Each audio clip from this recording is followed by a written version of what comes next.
오늘은 편의점 얘기를 좀 해보겠습니다. 아마도 전국에 지금 한 5만 5천 개 정도 편의점이 있는 걸로 알고 있습니다만은 이 순간에도 어디에선가는 몇 개는 문을 닫고 또 그보다 훨씬 더 많은 개수의 신규 오픈하는 그런 편의점이 있을 것 같습니다. 이분들이 제일 걱정하는 것은 내년도 최저임금이 어느 선에서 결정이 될까, 이게 제일 큰 것 같고요. 그 다음에 또 몇 가지 더 고민사항들이 있습니다. 먼저 내년도 최저임금과 관련해서 지금 한창 심의가 막바지입니다. 그러다 보니까 소상공인연합회 또는 편의점 가맹점협회 등에서도 동참을 해서 엊그제 시위가 있었습니다. 최저임금 제도 개선을 좀 해달라, 뭐 이런 얘기고, 웬만하면 정부에서 결정하는 게 좋겠다, 그리고 동결해달라, 뭐 이런 취지였습니다. 어떤 경우든지 간에 이 소상공인으로 볼 수 있는 편의점주들은 굉장히 고통스러운 날들이 펼쳐질 것 같습니다. 그래서 동결이 되면 제일 좋겠지만 동결이라는 것이 쉽지는 않고, 인상이 되더라도 가급적이면 소폭 인상이 돼서 경영상의 부담을 최소화할 수 있기를 기대해 마지 않고 있습니다.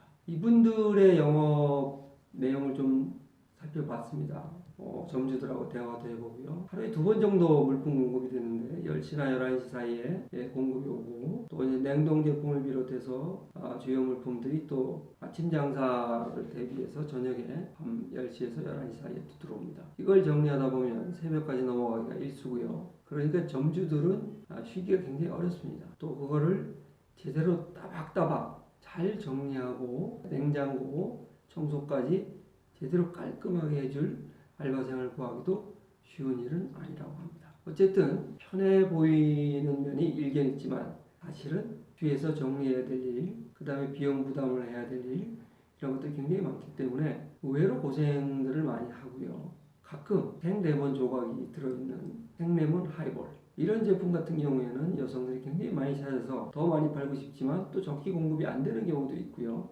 또 알바생이 제대로 안 해서 이걸 좀 뭐라고 하거나 그만두게 하면 또 지방노동위원회에서 왔다 갔다 하게 되고, 이런 여러 가지 또 애로들이 있습니다.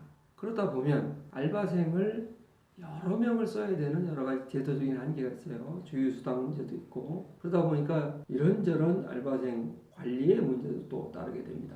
만약에 이 유튜브를 보고 계신다면은 소상공인연합회 등 아니면 편의점 가맹점 협회 등 어디든지 간에 알바생들을 체계적으로 관리하고, 또 문제가 생겼을 때 초기에 문제를 상담해주는 그런 기능을 편의점 가맹점협회 또는 그 상급단체에서 해주면 좋지 않을까, 이런 생각을 해보고요. 결정적인 문제는 알바생들이 가져가는 것에 비해서 결과적으로 편의점주가 가져가는 더 적어질 경우가 많다는 겁니다. 솔직히 말씀드리면 최저시급이 안 되는 문제가 생기는 것이죠. 그럼에도 불구하고 좀 더 나아질 것이라는 기대 속에 계속 희망 고문을 당하고 있습니다. 여기에 더해서 또 새로운 편의점을 하겠다는 분들이 계속 나오기 때문에 공급 과잉의 문제가 해결되지 않고 있습니다.